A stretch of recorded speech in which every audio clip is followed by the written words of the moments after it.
The most widely published book in human history reveals that we are created in the image of God. Throughout our human journey, each encounter is an opportunity to see the shared humanity in ourselves and others. Regardless of one's views on religion, each experience and each story weaves us together towards a common path.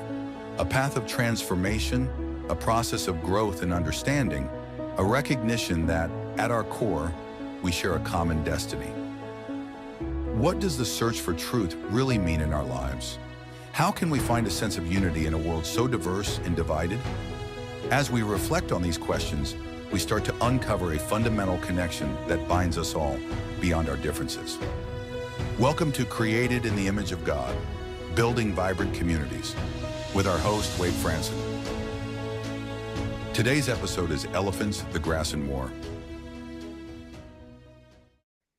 Welcome, everybody, to Created in the Image of God. I'm your host, Wade Franson, and if all went as planned, and I'm a prophet, then this is May 24th, and it's episode 249. In the studio, I have Chinyere, who goes by Chi Egbe, who is a distinguished professor. He's a Nigerian-born economist and tenured full professor at Medgar Evers College at CUNY in New York, where he has taught business statistics and finance since 1989. He's distinguished in a number of ways, including having served as deputy chair, dean of the School of Business, and consortial faculty for CUNY's School of Professional Studies.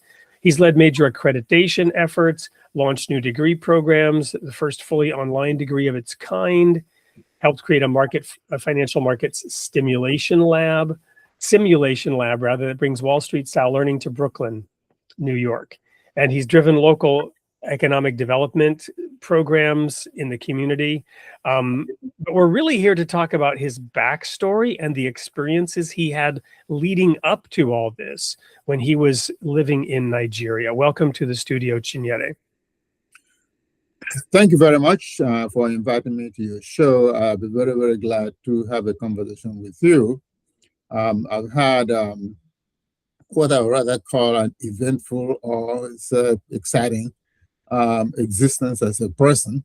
I've gone through quite a bit of experiences, and those experiences have in many ways influenced my perspective from my parents, from school, from my teachers, who I revere very much. I always loved my teachers.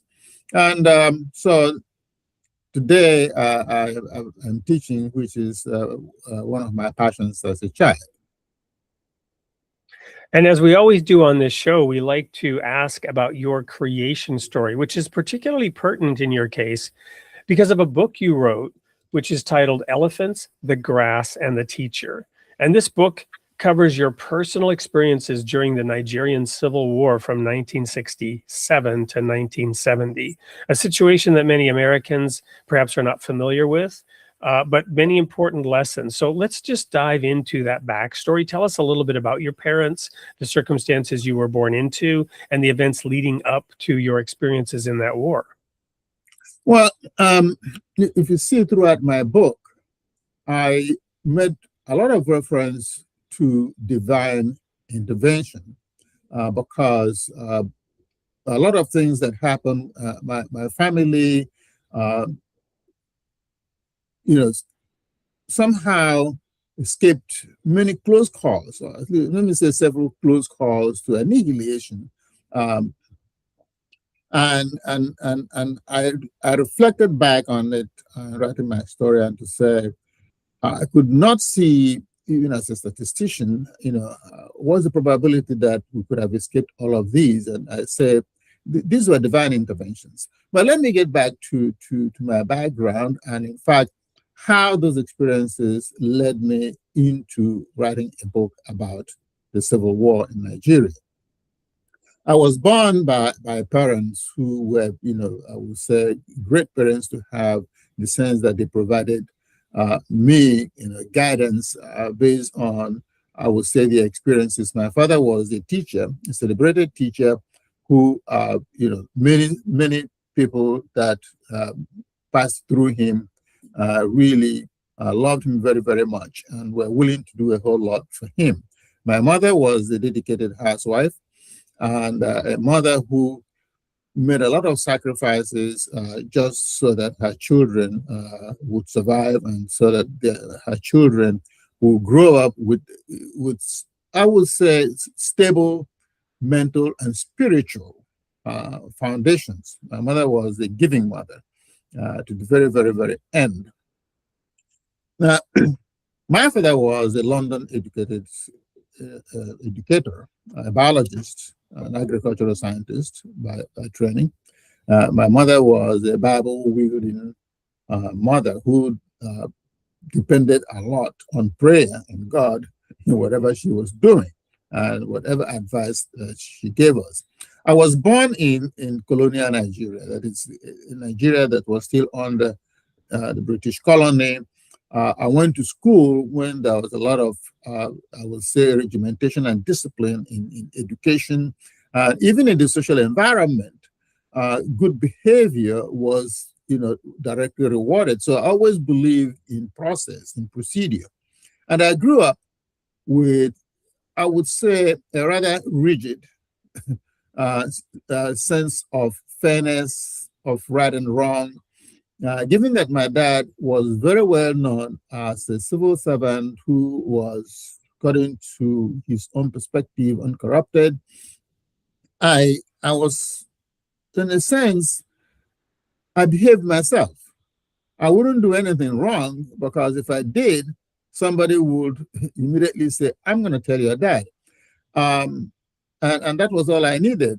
Many of my contemporaries would joke that if you came back from school and said your teacher disciplined you or he whipped you because you didn't do your homework, you would get into more trouble. And that was not just me. My contemporaries will tell you that. You better not tell your dad that your teacher disciplined you because you did something or he whipped you because you're going to get another whipping. And so if you did something wrong in school and you were disciplined, you better keep it to yourself. And so that shaped my mind quite a bit. I'm not saying that today's Nigeria is like that. I'm not saying that everything is still so. I'm not saying that it is not. But what I'm saying is that shaped my mind a lot. And maybe I took it much more, I took it to my heart, much more so than a lot of people. But there are still people, my contemporaries, who still, take it to heart and believe in it. So I had a sharp sense, I will say again, a rigid sense of right and wrong, not only among individuals, but even among societies. And so I could see a lot of things that happen in society, and I'm saying, this is not right. I see, and this is why I titled my book, Elephants, the Grass, and the Teacher. Now, let me begin with elephants. When I look at the world, I said that God has provided enough for everybody to have enough. And the only reason you have wars come from the fundamental instinct that leads to greed. And it's the ruling establishment that very often start wars. They do not start the war because there's something so wrong that human beings cannot dialogue among each other and share. Because I believe in sharing, that if we all share, then there'll be no need for wars. But this is not what's going on. And at the end of any war, the masses, the grass, are the ones that live with the continuing pain of war. The destruction is a destruction of the masses. Now, if you think about it, look at proportions. I do statistics. What percentage of major generals, what percentage of brigade commanders die in a war? What percentage of privates and corporals and sergeants and lower ranks of the military, like second lieutenants. Second lieutenants are usually platoon commanders. There's commanders of 30 people, and so they are the ones, they face as much bullet as the privates, because they are the ones directing the fire. Major generals sit in cozy offices, cozy desks, and sit down there and calculate that they're going to put 50,000 men or 10,000 men out there in open field, and 2,000 are going to be dead. Like they are counting dimes and nickels. But these are people's children. These are people's fathers. These are people's uncles that they are counting like they're counting nickels and dimes. Not even chickens, because chickens have blood. When you stab a chicken, the chicken will run. Okay? If you stab a dime, the dime will not run because the dime feels no pain. But we are wrong. And so you can see that I made analogies and even made references to people who had seen this point before me. At the beginning, I used a reference to ancient Rome, where an ancient Roman reformer called Gaius Gracchus, quoted, of course, by a Roman poet, Lucius Mysterius Plutarchus, that we call Plutarch, said that commanders make a grievous error. They send masses of people to go and fight for their monuments, for their mansions, and for their altars and what have you. He said, at the end of the day, these masses of people do not benefit from war more than the air that they breathe, that is free. Who owns the altars and the mansions they're defending? The commanders. And what percentage of commanders die in a war? What percentage of privates die in a war? And who are privates? Who are corporals? Who are sergeants? The masses of the people. They are the privates. They are the ones that absorb all the shock of dodging bullets, dodging knife blows, dodging the spears. And if you look at the history of war, the great commanders sit on horseback far from the action and direct people to keep going until the casualties are too many. And they do not withdraw or change tactics until they actually see that they're not able to win and that the action might not come close to them. Then they order a retreat. I mean, I have seen battle, not only in enactment, but also direct experience. And so this is why when I looked at it in my own sharp sense of justice, I say the ruling establishments, they are the ones that make decisions about war. The masses of the people have no say in what starts war, when it is started, and they have no say in the benefits. Because at the end of this, I asked in my book at the very beginning, how many private soldiers purchased new Mercedes-Benz cars at the end of the war? How many built new mansions? The people that bought new Mercedes-Benz cars, who get all the credit for winning the war and for their leadership, are the division commanders, the major generals, the brigadier generals. They are the ones, but how many of them dodge bullets? This is the theme of my book.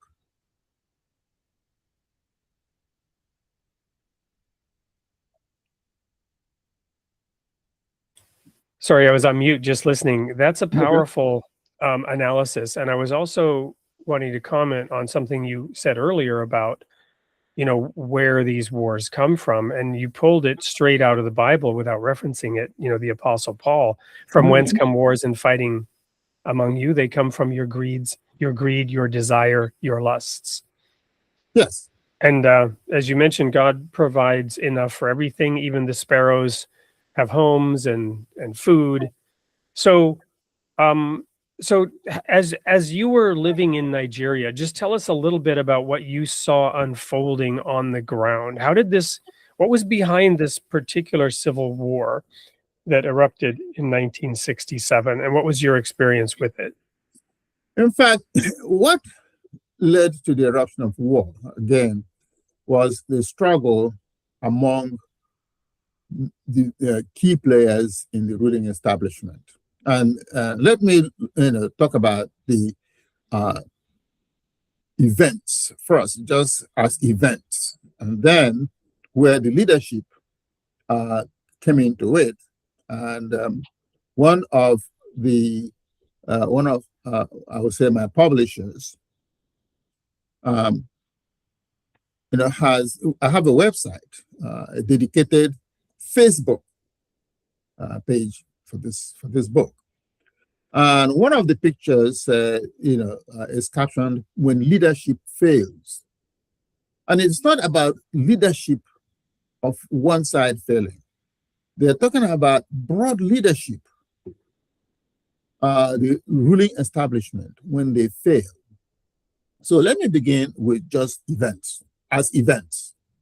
When Nigeria gained independence on October 1, 1960, based on, I would say, a broad demand for the British, the colonizers or the colonial masters. They must leave. We can rule ourselves, and I have no problem with people ruling themselves. Was that a relatively peaceful transition? The independence? Yes, it was relatively peaceful in the sense that it was negotiated. Yep. It's not in the case where there was guerrilla warfare. It was negotiated over a period of time, beginning from 1945, right after the Second World War. Nigerians really began to put pressure and began to negotiate their independence from the British, and constitutions were drafted. One I could reference is the 1951 Macpherson Constitution. And so from that point on, Nigeria negotiated and continued until around 1957. We had what we call self-rule. And so on October 1, 1960, finally, Nigeria gained its independence following elections conducted by the British in 1959. And so the system that was established was essentially based on the Westminster system, where there was a governor general, a ceremonial president, there was a lower house, and then there was the upper house. At the federal level, you had the Senate, which was, secular, and then the House of Assembly. The regional levels, there were three regions: Eastern region, Northern region, and the Western region. You had the lower house of Parliament, or House of Representatives, and then an upper house that was called the House of Chiefs, which I would say, at least in my perspective, was a mimic of the British House of Lords, which was essentially, not really elected. So the House of Chiefs in the regions were not really truly elected. And they represented the, I would say, the pre-colonial ruling aristocracy, who were, what we still call traditional rulers in that sense of the word. In any event, shortly after independence, 1962, there was a crisis, and then elections to be held in 1964 and 1965. Again, the way I wrote it bluntly in my book, our leaders were not able to conduct elections without the supervision of the colonial master, because the elections of 1959 were peaceful, very peaceful.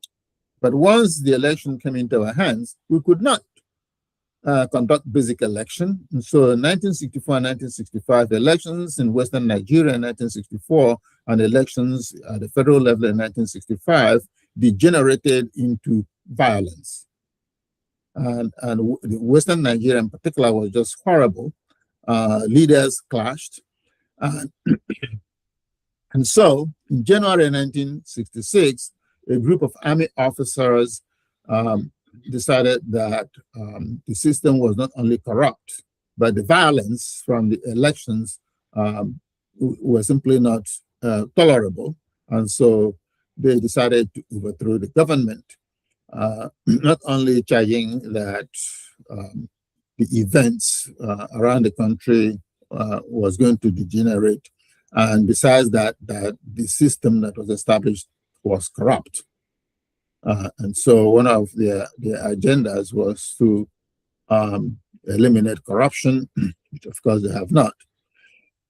Now, the thing that was... So I'm going to ask us to put a pin in that for now, for the moment, because we have to go to a commercial break. We can't let these recorded segments get too long. It just causes problems on the upload. So we're going to hold this thought. And I think this is a good pivot point, because when we come back, I'm going to ask a couple of questions before we then talk about the next events in Nigeria. Don't go anywhere. We're about to really get into the meat of today's show with Professor Chinyere Egbe about his book, Elephants, the Grass, and a Teacher, and the Civil War in Nigeria. We'll be right back. Experience the gripping and personal journey of survival and resilience in the face of one of Africa's most devastating conflicts. Dr. Chinyere Egbe's Elephants, the Grass, and a Teacher takes you deep into the heart of the Nigeria-Biafra War, unveiling the untold stories of ordinary people caught in extraordinary circumstances. This isn't just a history lesson. It's a personal journey through the harrowing experiences of the Nigerian Civil War, from almost being executed to being saved by a family photograph. The Egbe family story shows the surprising ways they survived the war. Dr. Egbe's reflections offer more than just memories. They provide lessons on leadership, the folly of war, and the endurance of love and family. Learn history from someone who lived it, felt it, and survived it.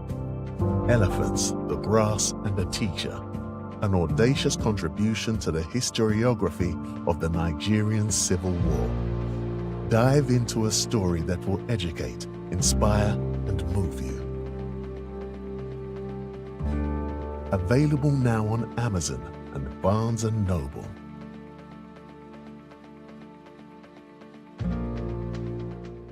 Welcome back to Created in the Image of God. We're here with Dr. Chinyere Egbe, professor, statistician, author, and he was just explaining to us how we went from a relatively peaceful transition from colonial rulership to independence, and an election that was deemed reasonable, and how that then how the social contract, if you will, and the trust began to erode, collapse, descend into violence, all as a precursor to civil war. And what I want to ask before we move on in the Nigerian story is, do you see any parallels with what's gone on in America in the last 20 years, with the polarization in these United States, with the claims and counterclaims of election fraud, illegitimacy of elections, foreign interference, to the point where there is so much distrust that we actually have had political violence in the form of assassinations and lots of, beginning stages of various forms of terrorism in the United States. Do you see parallels with what you experienced in Nigeria during those early years before the Civil War? Well, let me put it this way. The only parallel that I see is that at the core, somewhere subliminally, in any kind of political turbulence, is the ruling establishment. Members of the ruling establishment seeking their advantages in the process, and seeking to dominate and seeking to appropriate for themselves whatever resources are available in society for their own advantages. Now, when you compare the claims of election fraud and counterclaims and the political turbulence and the distrust you look at, say, the Western world or even just the United States. There's a big difference here, okay? Here in the United States, these differences and whatever turbulence and even political assassinations, the assassination of Kennedy, the attempted assassination of Ronald Reagan, the apparent attempted assassination of Donald Trump, with the bullet grazing his ear and what have you, the difference is ideological. It's always ideological. Now, even if you go back to the, I would say, political turbulence about slavery, the difference was ideological. It was not like this entire group of so-called white Americans, and I call them European Americans, against the African slaves, because the African slaves were essentially powerless. Powerless in the sense, relatively powerless, because they did not have the machinery or the infrastructure or the instruments of production where they controlled guns and they had their own territory. No, it was just among the European Americans believing that chattel slavery was something that they wanted to sustain. Okay, and I could go into historical analysis on that, why chattel slavery existed in America. And honestly, give me a moment, let me look at it. Okay, now it all goes down to relative power among peoples. The chattel slavery that Americans brought back in the 17th century, practically 1,300 years or even 1,000 years after chattel slavery ended in Europe. Okay, it's about when people have the power, they want to exploit whoever they can exploit. They exploit nature. If, for example, people of African origin had the technology to make guns and gunpowder, and the people of European origin have not known that technology, this slavery would have been Africans enslaving white people. It would have happened. Because in every society, there is that class-based, power-based exploitation. So I understand it in that sense. And so now when you look at the turbulence in America or the distrust and claims and counterclaims, it's purely ideological. It's not based on ethnicity, say Italian Americans and Jewish Americans, what have you. In Nigeria and in many African countries, this election turbulence you deal with, let me say, again, this is just a way to make reference to proportions. 10% ideological and 90% ethnically based turbulence. Believing that one ethnic group feels cheated if another ethnic group is the president. Because we are beginning to cut across it in Nigeria now and in many African countries to say, hey, ethnicity is not the issue. The issue is who is going to make everybody well. But so just to clarify, to make sure I understood, and I think I did, what you're saying is that in America, it's more ideological than ethnic, yes, despite claims to the contrary. Whereas in Africa, traditionally, historically, it's been actually mostly based on ethnicity, different ethnic groups, even among the same race, but you have tribalism, you have ethnicity, and those played a bigger role in Africa than currently in America, which I agree with. I'm just making sure if I understood it correctly. Yes, you understand. You understood it very correctly.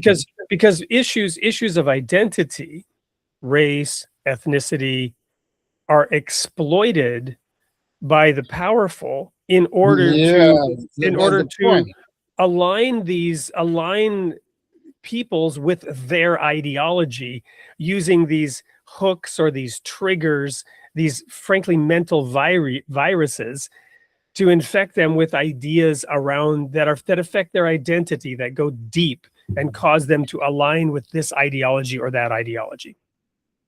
The point then is that the ruling establishment within each ethnic group is making it appear as if the fortunes and misfortunes of the ordinary people within their own ethnic group are influenced by the other ethnic group as a group, when in fact they are simply playing on those ethnic differences and religious differences for their own benefits. That's what they're doing. And to the extent that they cut across the other ethnic group, they're simply looking for allies who are paid off in the other ethnic group to simply align with them, but they are playing on the ethnic differences in a rather superficial way, I would say misleading way, because it's misleading. But they're not trying to provide. And to tie this in with an earlier point, the grass, if in your analogy, being trampled by the elephants, right? The grass has no say. The wind is blowing it this way, the wind is blowing it that way. And the wind are those powerful elements who are actually causing the people to vote and decide against their own best interests. Yes. Now, let me look at even contemporary Nigeria, and many people, many enlightened people across ethnic groups are saying it. For example, in northern Nigeria, where the indices of poverty and deprivation are most high, many enlightened people in northern Nigeria are saying to their fellow northern Nigerians, let's be honest about it, northerners have held power over the years, and they make you believe that the other ethnic groups are going to cheat you if you elect one of them into power. But when at the end of the day, our elite have held more power, but our masses, you can see among our masses high indices of poverty and deprivation. There's more homelessness among them. There's more poverty among them. There's more disease among them. But their leaders have held power much more than any other group of leaders. So the issue is not the other ethnic group against you. It's not. It's just that these people are using religion and ethnicity to make themselves wealthy and comfortable at your expense. And it is true. And this is now, as I was saying, in January 1966, now we had this coup. Now, what's unfortunate about that whole event was that the leaders of the coup were from one particular ethnic group, from an Eastern Nigerian Igbo ethnic group. The preponderance of the leaders, it doesn't mean that all of them were from that group, but the preponderance. Now, the casualties, they killed, they murdered the leaders of the other parts of Nigeria and excluded members of their own ethnic group, or at least they were not there. It was not as if they schemed to do it, but the way they carried it out and the outcome, what was manifested, was that the leaders of other ethnic groups were murdered, military leaders, political leaders, and the leaders of their own ethnic group were not there, except for one military person that died. So any way you look at it, anybody that looks at it from the outside, if you got somebody from the moon to come and look at it, they'll say, oh yes, this was an ethnic scheme. When in fact, and I analyzed it in my book, it was not really an ethnic scheme, but if you were on the other side, what would you think? Or what would you say? Or at least it provided an opportunity for provocators to say, hey, look, they murdered our leaders and they left their own leaders alone. Now, that led to quite a bit of suspicion. And so, 6 months after that, then there was a counter coup,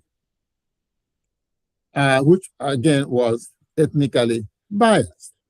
All right, fine and good. At that point, degenerated into a crisis, which eventually led to ethnic cleansing of the Igbo ethnic group, not only in the military, but a mass slaughter, a mass massacre by northern Nigerians against Igbos, driving them out of practically every part of Nigeria. And so it degenerated into a crisis that was going to cause the country to break down, and threats of secession were heard. But there was an attempt to negotiate, to say, okay, let tempers cool down and we'll get back together as a country. There, very clearly, leaders on both sides, and this is my point, leaders on both sides were treacherous. There were warmongers on both sides. There were leaders in Eastern Nigeria, my own ethnic group, who wanted secession. And I can tell you here boldly, and I said it in my book, so I'm not saying it for the first time, these people now were not like having these daydreams and hopes of becoming a sovereign nation, being ministers, being a head of state. And this is the way I look at it. Now, leaders on the other side also felt like this was their opportunity to suppress, to now dominate the politics by crushing any kind of, I would say, real participation of Eastern Nigerians, and especially the Igbo ethnic group. And so they wanted war. And leaders in the Eastern Nigeria also wanted war. Not so much because they were trying to protect the Igbo ethnic group, but because now they had dreams of becoming international figures or dominating resources, especially the oil that was now discovered in Eastern Nigeria. And so to me, it was all about trying to establish their own advantages for their own personal aggrandizement on both sides. And so negotiations to have peace were undermined at every stage. And I made that analysis very, very, very clear in my book, this extensive analysis, why you could see the treachery on both sides. And so in May 1967, the Eastern Nigerian governor declared a secession of Eastern Nigeria from the rest of Nigeria. And I made my point very, very clear that in as much as there were conditions that were difficult to deal with, there were also personal ambitions involved on both sides. So this is fascinating, and we may have to have you back because there's so much here to unpack. Simply, even just the history, and history is so important, and understanding, the geopolitical realities of the past, the present. But as you've done here, the analysis on some of the underlying motivations, the underlying causes, the unfolding, it's been well worth the time we've spent. But I want to ask one more question about this, and then we're going to have to go to another commercial break real quick. Sure. And come up and ask what's next for you, what's next on the horizon. The question is the book itself and the impact. I'm sure you've had discussions. I don't know that. Sadly, I don't know that huge numbers of people are reading it. They probably should. It's a very powerful example and discussion. But what has been the impact and the feedback and the results of having published this book? Well, I don't think that the book has been widely read in Nigeria, and I wish it was. Because if they do, I suspect I will get a backlash from both sides. And that's usually one of the issues here, right? If you pander, or as they say, throw red meat to one side, your book can become popular. But if you're more objective, it's it's the kind that maybe neither side is too excited about because it doesn't tell the story their way or the way they want it told. This is precisely what I said in the book, that books that have been written before this one are one-sided. Because I did raise the question on both sides. If you were on the other side, what would you do? Would you have, just stood by and watched the events and felt like, well, things are going right? The answer is no. And it goes back to generally how human beings respond. And I use a lot of proverbs in my native language and in English and even in Latin to describe the events. And so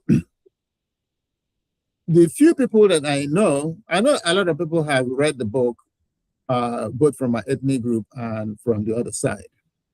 And I think that many people from my ethnic group, a few people say, okay, yes, you are being objective, but some people have been very, very critical. One person said to me, do not be too harsh on our leadership. Some say, well, because they were not experienced, but my response is, these leaders had people that had more experience than them. They should have brought them in. But out of their selfishness, they didn't bring them in. And I mean, I got philosophical about it in the sense that I say, put it this way. If somebody said that John offended them and they want to go and kill John, and they take a baseball bat, I would say to them, you're not serious. Because to hit John with the baseball bat, you would have to get close to him. If he is more skilled at hand-to-hand fight, he might take the bat from you and break your head first. If you really want to do it and do it right, get a gun, hide, and shoot him. Now, this is not to say that I advocate killing somebody. I am saying if you want to do it, this is the way to do it. And so in my book, I explained what the other side was doing. Why did the federal government, people on the federal side, undermine some aspects of the agreement? Why is it that the Biafran side failed? If you want to fight a war, you should get ready for the war. And I said, the Biafran side was not ready for war. This is not how to fight a war. If you want to fight a war, war leads to strange bedfellows. You have to have alliances. You have to be prepared to share the loot. If you don't, you're going to lose the war. And I said the Biafran leadership was so selfish and blinded by their selfishness that they did not want to share the loot. Why do you think somebody's going to join you in a war where they're going to sustain casualties, but you're not giving them what it takes for them to have an incentive to join you? It's like mercenaries. Mercenaries, they're not joining you in a war because they agree with you. They're joining you in a war because they're taking a calculated risk. If they survive it, they make a lot of money and enjoy it. If they don't survive it, they're dead. And the dead man has no shame. Dead man feels no pain. This is why mercenaries fight. It's not because they like you. It's not because they're happy with you. And throughout my book, I made those analogies. The Nigerian side undermined the peace process, both during the war and before the war, because there were certain things they would have done, and I cited the examples, more specifically in the book, that they will in effect, be handing over resources to a potential enemy. If I was on their side, I will not. I will do exactly what they're doing, because they're going to deny you resources so that if, in the end, war starts, they have the ability to defeat you. But that's exactly what happened. There were points where the peace process was undermined because it will require a transfer of resources to a potential adversary, a potential military, a potential violent adversary. Why would they be handing over resources to you? Of course, I will not. But if you had the military ability, for example, and if they could see you have a military ability, they will probably hand over those resources to you because they don't want war. And again, I provided analogies from other wars, from the Second World War, where the Soviet Union was providing resources to the Germans so as to avoid war, even though it did not succeed. But I pointed out also why Hitler should never have invaded Russia. Right. So I think that's again a good segue to break this segment. But what I'm hearing, and we'll talk about this when we come back, okay, is that you're an economist. Yes. And you have that lens also to analyze these things in an objective way. The World War II example is very fascinating. I spent many years in Europe. I've studied World War II, in particular because, if Hitler had been more rational, right, that would have ended very differently. Oh, yes. Yes. Anyway, we'll be right back to wrap this up when we come back from this quick commercial break. Don't go anywhere. We'll be back with more of Chinyere Egbe. In a world where religions often talk past each other, what if we just sat down and listened? Facets of One is a simple devotional, bringing together scripture from the world's faiths, centered on one truth. God is one. From the Bible to the Quran, from Krishna to Christ, each voice speaks in turn, without argument, without division. You don't have to agree on everything. Just be willing to pray, to listen, and to come together. If you're longing for something deeper than noise and division, this is a different kind of conversation. Facets of One. Many voices, one God. Will you start a circle?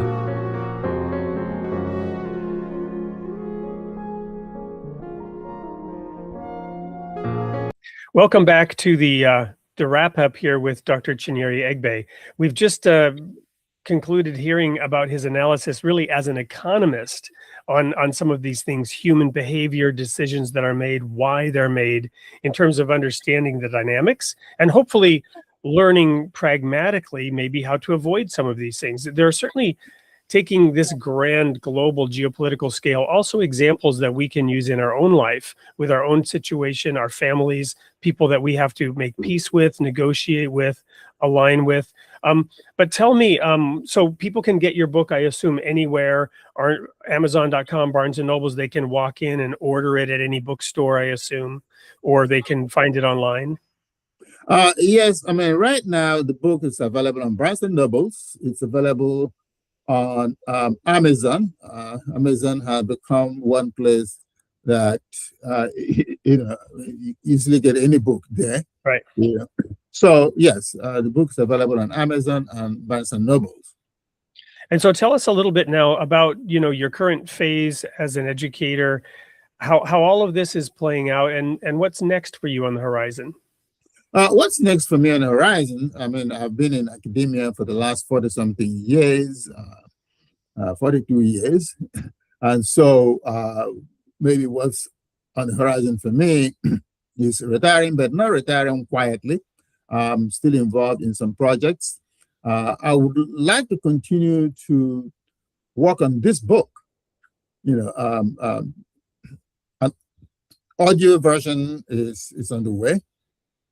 I recently edited it for a second edition, which updated some information, but also added information about my family experiences, because this was really the crux of the book. The first 11 chapters out of 17 was on my family experiences and how we overcame, I would say, escaped several close calls with annihilation. There was a point where my entire family was to be executed and only to be saved by a picture, a family picture that my father had taken with one of the commanders who actually sent for the family to be arrested and executed. And that saved us, where I was captured and tortured. And again, because of my daddy's influence, I was not executed. I was not, the torturing stopped. My sister got lost, and, which I called an act of God, how I eventually retrieved her in a forest where there was absolutely no way of guessing that this is where she would be. I stumbled onto her. So some of those coincidences that couldn't possibly have been coincidence coming from a statistician, right, are part of the reason why the viewers should go and get this book, Elephants, the Grass, and a Teacher by Chinyere Egbe. You see his name there on Amazon, and read those amazing stories for yourself and spread the word about this book. So we are out of time, sadly. I hope to invite you back, but please share final words with the audience. I would love to be back. I mean, the personal family story has not been told, Yes. the events that happened. And so I would love to really be back. There are life-changing experiences that I think would interest any audience. Maybe next time, hopefully, I will focus on those life-changing experiences and connect them to the divine, to divinity, to God, because there's just no way I can explain them. Thank you very much. And any final words for the audience to consider?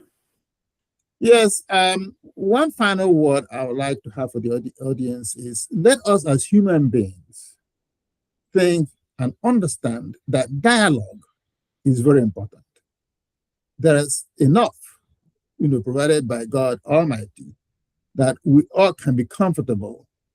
And if we just share, and if we have differences, there is opportunity for dialogue, and dialogue is far superior to conflict. Even in economic analysis, in von Neumann game theory, you find out at the end of the day that cooperation is superior to competition. And that is also in the Bible. It's, if you have aught with your brother, forgive them. And a man who will have friends must show himself friendly, right? There's another proverb. Yes. And my sign off here, as I always do, is you are created in the image of God. All of us, each and every one of us, in all of our diversity of thought, temperament, and wherever we come from. You are created in the image of God, and God loves his creation. Stay tuned for the sneak peek of next week's show, and we'll see you all back here, same time, same place, for Created in the Image of God. Thank you, Dr. Egbe. It's been a pleasure. Thank you also, Wade. I'm glad that I was here, and I look forward to coming back. Thank you so much. All right. Stay tuned for the sneak peek. We'll be right back. Okay. Next week on Created in the Image of God. Sunday, May 31st at 7 a.m. Central Time, host Wade Franson interviews Jocelyn Jones, author, ordained minister, and founder of Faith on the Journey Counseling. She shares a Christ-centered approach to healing from trauma, grief, and shame through forgiveness, emotional freedom, and spiritual restoration. From breaking the power of hidden pain to helping women step into purpose, healing, and ministry. And then on Tuesday, June 2nd at 8 p.m. Central Time, host Wade Franson interviews Eric Davis, Christian author and storyteller. What began as a dream of restoring a historic plantation became a terrifying encounter with spiritual darkness. From demonic oppression and fear to deliverance, healing, and freedom through Christ. Join us live this week, Tuesday and Sunday, Created in the Image of God.